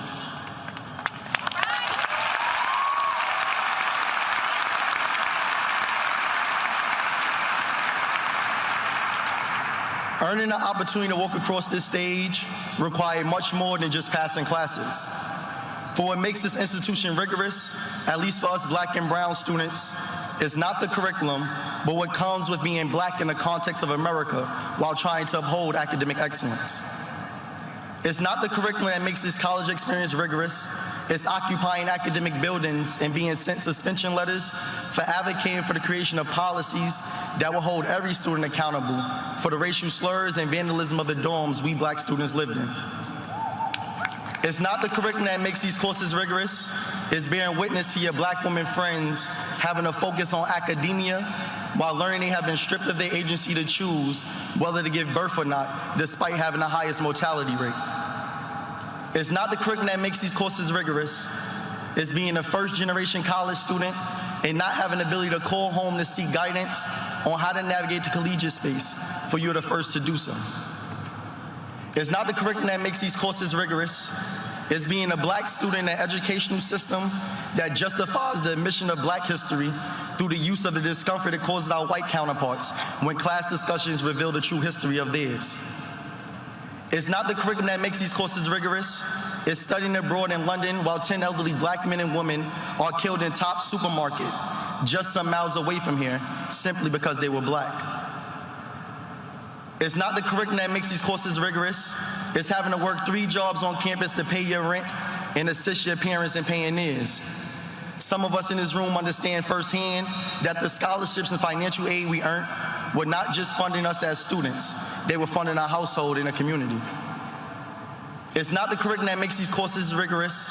It's looking at the news and seeing someone that looks like you with the same name, Jordan, being choked to death by a former Marine on a subway station and witnessing his mental health being used to justify his death. I say this all to emphasize the danger of a single narrative story, the danger of being left to formulate a preconceived notion of a community based on westernized media, and the danger of having a seat at the table to tell your own story. I often say that it's easy to dream, but it's hard to aspire to occupy a space that you have never seen someone that looks like you in.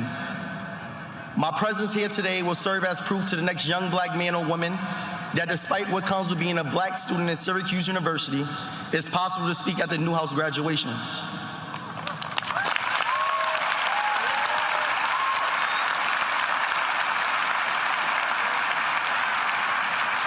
There was a time when I did not know what a student marshal was until last year when I met a Black woman named Adudu, a student marshal at the College of Engineering and Computer Science.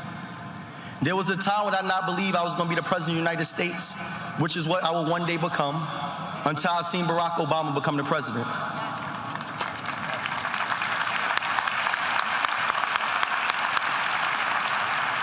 My presence today will stand as a symbol of inspiration for the Black people who hear this speech will be able to see themselves in the position I am in and aspire to do the same.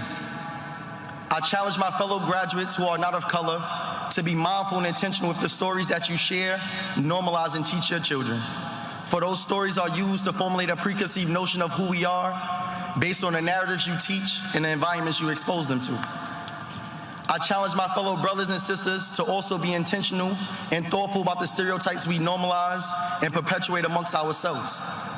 James Baldwin once stated that if the world does it to you long enough and effectively enough, you begin to do it to yourself. You become an accomplice to your own murderers. We must ensure that we do not become that accomplice and use our platforms to empower one another. To Syracuse and to Newhouse, I challenge you all to take accountability for the trajectory the media has taken. It is not one we should be proud of. For if we take pride in being the #1 communication school, we must also take ownership of the leaders and content creators for the media we consume, especially as we produce those who are the head of the newsroom.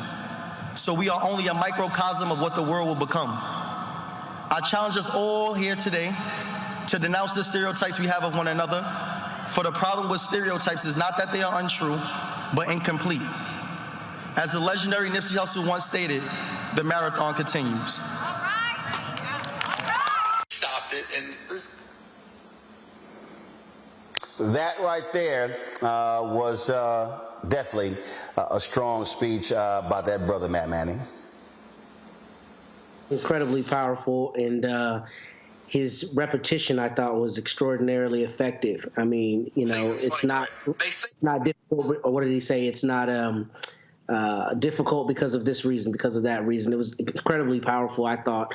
And I thought it was important for him to speak directly to Syracuse and to some of what apparently were some slights while he was there. What not only Black students endured, but I think it's important because I think it's important when we have events like graduations and other spaces that are supposed to be full of pomp and circumstance for people to speak truth to power, because one, that's when you have the largest audience, and two, that's when you have people listening most intently. And I think he masterfully used his platform on that day. So kudos to this young man. See, this is why Neon Bay in the control room, y'all can pull it, the video of the young girl in Philadelphia who high school graduation, and she does a slight dance around the stage, and this principal decides he's not going, the principal decides that they're not going to give her her high school diploma and ushered her off the stage. And now she's demanding an apology. The school district has said, look, there's no formal policy, and this is a thing that I'm just so sick of these people, Niambe, who do not understand what graduation is about. It is not about the adults. It's literally about the people who actually have graduated. I'm not tripping if somebody dances. I'm not tripping if somebody hops. I'm not tripping how it's a joyous time, but it's also a serious time. So whether it is this type of speech, whether it's when folks are just excited about graduating, I just think so many adults are just screwing up graduation because, frankly, many of them are assholes. Well, listen, the young woman you're talking about in Philadelphia, I mean, they did this in the name of tradition, right? And they're being penalized because people in the audience snickered when they danced across the stage. So it was just some rule, and again, about tradition, that no one is supposed to make any noise, which I think is crazy and ridiculous, particularly when we are talking about young people, some of whom this might be the last time they ever have this opportunity. This might be the first time someone in their family has experienced this kind of joy, as the young man intimated in his speech from Syracuse. So I think all of these efforts to police children of all stripes are really about, notions of decorum and all of this. It's a graduation. Yes, there's a moment to be somber, but it's also a celebratory, joyous moment. And I think all of these calls, I mean, and even if you came up with something like, well, you don't want people screaming because you might not hear the other person's name. Yeah, we get that. But these moments weren't that. And yet you still find people who will say that it was right to humiliate this young woman, or that this young man, he said the right thing at the wrong time. And when is the right time to celebrate what you've accomplished? When is the right time to call out these institutions that are graduating our children and sometimes holding those same children in contempt? I think these are the things that people don't really want to talk about, so they deflect and talk about decorum and talk about tradition and talk about all these other things instead of what the core of it, what the substance of what that young man was saying. And really, this young woman did something that was totally inoffensive, but it was a violation of tradition. And Jesse, and look, and I think that, a lot of people will remember those words, and the reality is what you now see, how that video has now gone all across social media. It will touch some young person, some young brother who does not believe that they actually can do what that brother has done.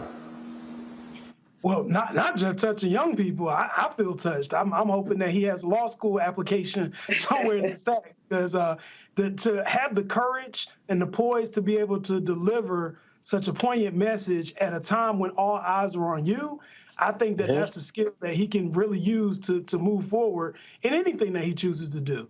And I think it's far time that we allow the fullness of Black expression. I am a double HBCU graduate. I went to FAMU and North Carolina Central University School of Law. And we understand that at graduation, people are overcoming so many different obstacles that the rest of the world tends to want to ignore. And as a result, the graduations are very, very festive, and people will exercise the fullness of their celebration because we understand what each other has been through. And we also understand what has been done for us to get us here. There are sacrifices that are made by people who may never have a college degree, but they somehow contributed to making sure that you got one, right? So this is a day for us to celebrate. It's also a day for those looking on who've always wondered if they could do it, or how to do it, to see somebody actually doing it so that you can go ahead and plot your trajectory, because we all have skill sets, we all have powers, and we all have a story. And our stories too often get overlooked when they shouldn't be. Well, Jesse, he's not going to law school. He is a broadcast digital journalism graduate. And so we clearly know what area he's going into. So shout out to my Alfred brother. Fantastic speech, Mr. Pierre. And so look forward to seeing you out here. Got to go to a break. When we come back, our Education Matters segment right here on Roland Martin Unfiltered on the Black Star Network. Hatred on the streets, a horrific scene, a white nationalist rally that descended into deadly violence. White people are losing their damn minds. As an angry pro-Trump mob storms the U.S. Capitol, we're about to see the rise of what I call white minority resistance. We have seen white folks in this country who simply cannot tolerate Black folks voting. I think what we're seeing is the inevitable result of violent denial. This is part of American history. Every time that people of color have made progress, whether real or symbolic, there has been what Carol Anderson at Emory University calls white rage as a backlash. This is the rise of the Proud Boys and the Boogaloo Boys. America, there's going to be more of this. Here's all the Proud Boys, guys. This country is getting increasingly racist in its behaviors and its attitudes because of the fear of white people. The fear that they're taking our jobs, they're taking our resources, they're taking our women. This is white fear.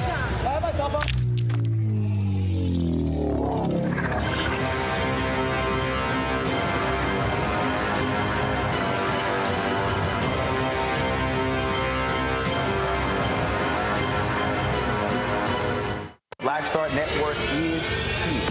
Oh, no punch! I'm real revolutionary right now. Thank you for being the voice of Black America. All momentum we have now, we have to keep this going. The video looks phenomenal. See, there's a difference between Black Star Network and Black-owned media and something like CNN. You can't be Black-owned media and be scared. It's time to be smart. Bring your eyeballs home. You dig? Hey, what's up, y'all? I'm Devon Franklin. It is always a pleasure to be in the house. You are watching Roland Martin Unfiltered. Stay right here.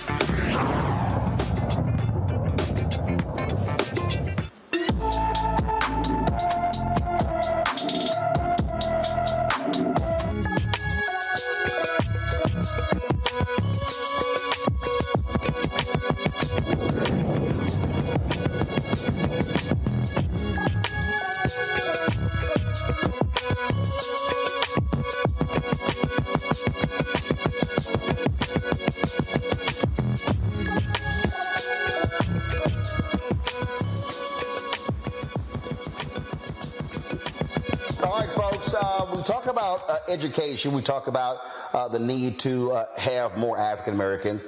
You often hear people talk about STEM. What part of STEM in science is biology. So there is a new, not new, but there is an initiative that actually does that, trying its best to see more, to increase the opportunities for people of color, for young girls and others in this particular area. We're going to talk about that on today's show. And the thing, and here's a piece, and first of all, let me explain to people. But one of the reasons why we even created this segment is because people always talk about education. I think what happens is we talk about education in a process way. We talk about education in terms of battles for funding, things along those lines. But what we don't do is we don't highlight the sort of organizations, the sort of entities that are doing their work to increase more black male teachers, the folks we've had on the show to increase folks when it comes to the arts, again, when it comes to STEM, when it comes to science, when it comes to technology. And so that's one of the reasons why we have Education Matters, so you can actually get a better understanding of the folks. So this is called EmpowHER. It's called EmpowHER Institute, and specifically focusing on marine biology. Now, African Americans, 3% of marine biologists in the country, so there is an opportunity for there to be growth. And so there's an LA nonprofit that works with 12 to 17-year-old girls in this area. Dawn Brown, she's a president and CEO of EmpowHER Institute. She joins me now from LA. So Dawn, first of all, we talk about this camp. We talk about this camp. How long have you been doing it? Yeah, so we've been doing our social justice STEAM camp for 3 years now. Our organization has been around for 20 years, and this particular camp we've been doing for 3. And so why specifically this? Was there something that particularly happened? Yeah, so one of our initiatives is our social justice STEAM initiative in general. And when we really started, and we've been doing that for 20 years, but when you look at STEAM and you look at what are the areas that are oversaturated versus underrepresented, biology and science specifically is one that is underrepresented for BIPOC girls, specifically Black and Latina. We are an organization that only serves BIPOC girls. And so you just mentioned 3% of young people, of African Americans who go into marine biology or sciences, specifically any kind of marine science or ocean science. When you look at girls, specifically within that of African Americans, we're talking about less than 1.5%. So our girls, when we were doing our social justice, so when we were doing and our organization is all about breaking generational cycles of poverty and giving them the access and the resources and the skills in order to do so and become college and career ready. So when we decided to do our social justice STEAM camp, we went to our girls because we are a youth-led organization, and we asked them, what do you want? What is important to you? What social justice issues are important to you?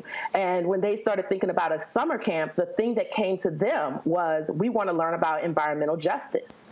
And so we decided, well, then let's do that. So we called upon a marine biologist, Black woman marine biologist here in LA. We partnered with her, and together, my organization and she created curriculum to do this camp. So that's how it came about.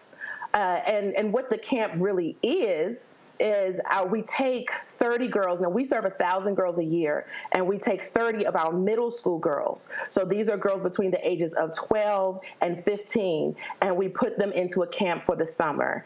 And they apply to get in, and we take about 100 applications, and we break it down.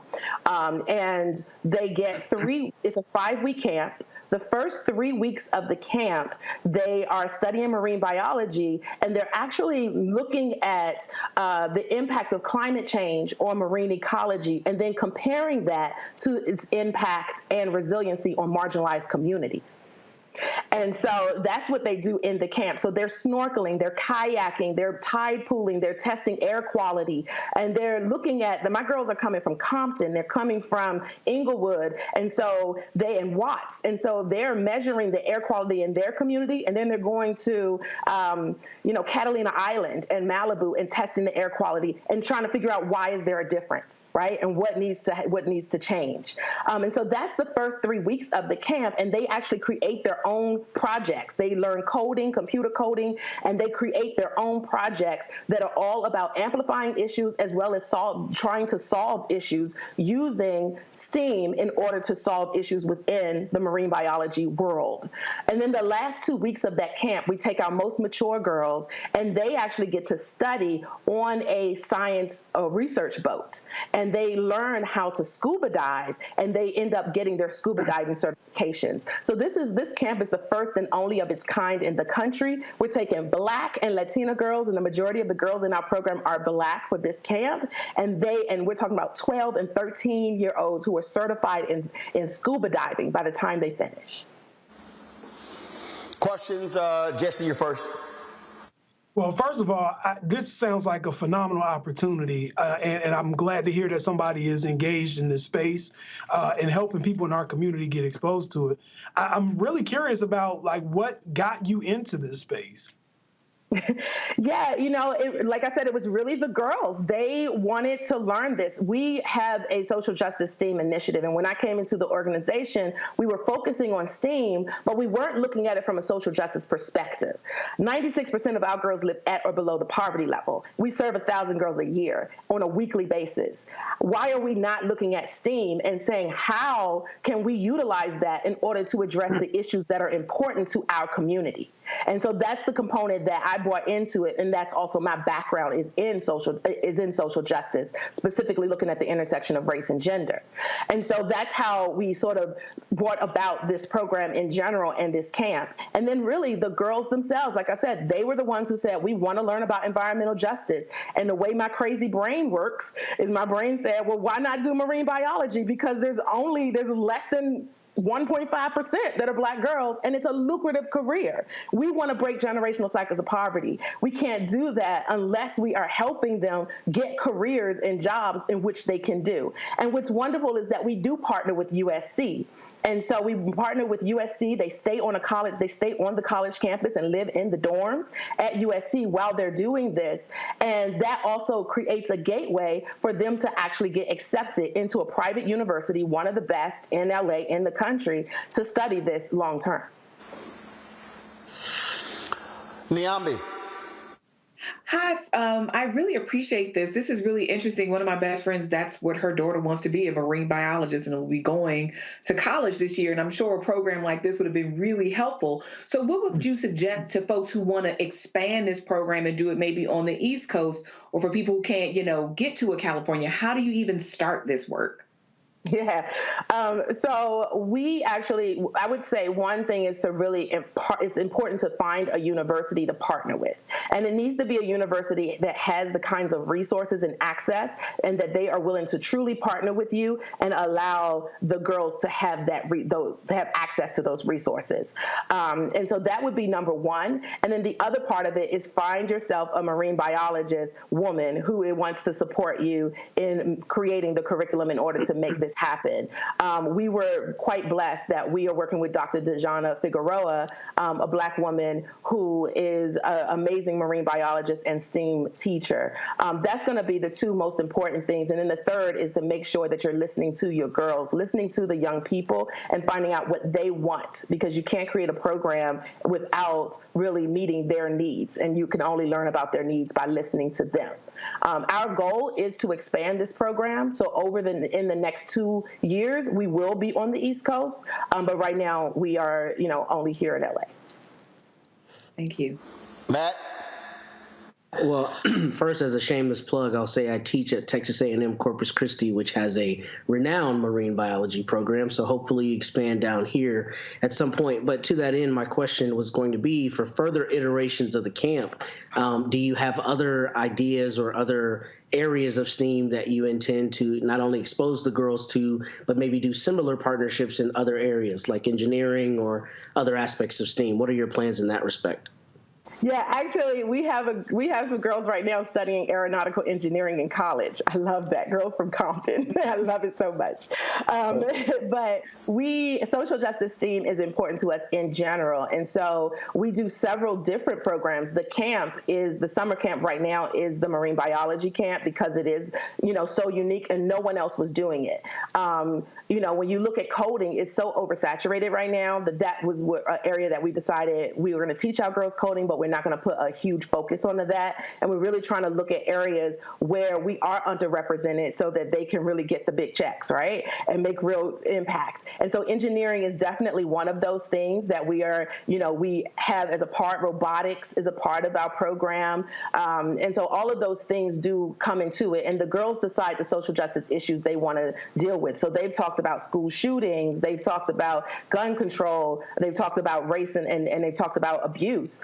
And then we create programs around what is important to them. So yeah, we're introducing various types of STEAM into our work and doing that, throughout the year with the girls.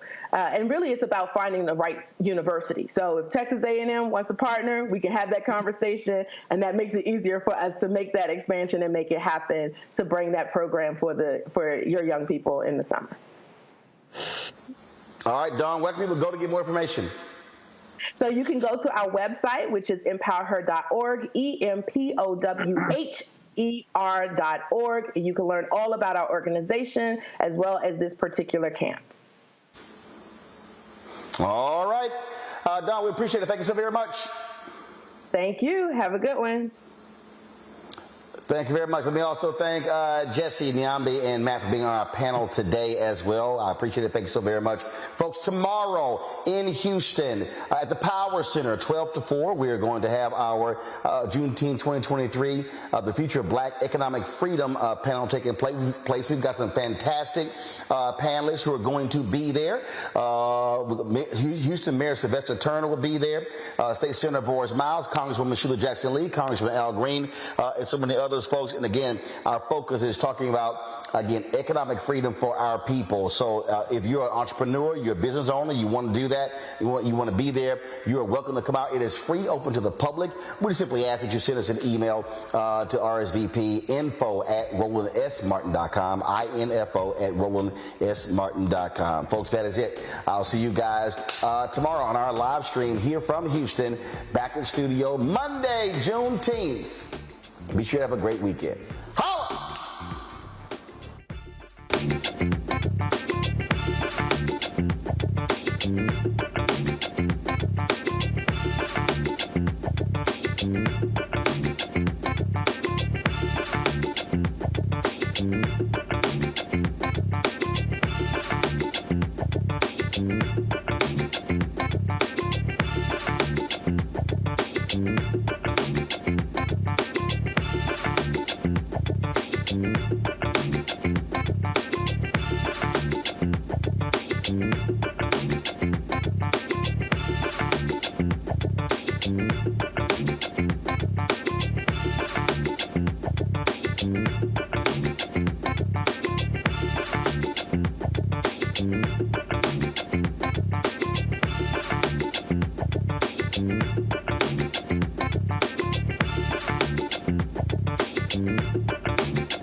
I'm real revolutionary right now. Support this man, Black Media. He makes sure that our stories are told.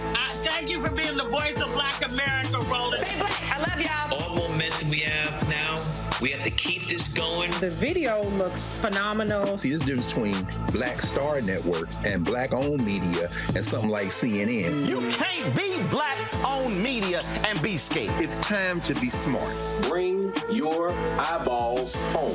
You dig? Pull up a chair. Take your seat. The Black Table. with me, Dr. Greg Carr, here on the Black Star Network. Every week, we'll take a deeper dive into the world we're living in. Join the conversation only on the Black Star Network. Hi, I'm Dr. Jackie Hood Martin, and I have a question for you. Ever feel as if your life is teetering and the weight and pressure of the world is consistently on your shoulders? Well, let me tell you, living a balanced life isn't easy. Join me each Tuesday on Black Star Network for A Balanced Life with Dr. Jackie. We're all impacted by the culture, whether we know it or not. From politics to music and entertainment, it's a huge part of our lives, and we're going to talk about it every day right here on The Culture with me, Faraji Muhammad, only on the Black Star Network. I'm Deborah Owens, America's Wealth Coach, and my new show, Get Wealthy, focuses on the things that your financial advisor and bank isn't telling you, but you absolutely need to know. So watch Get Wealthy on the Black Star Network.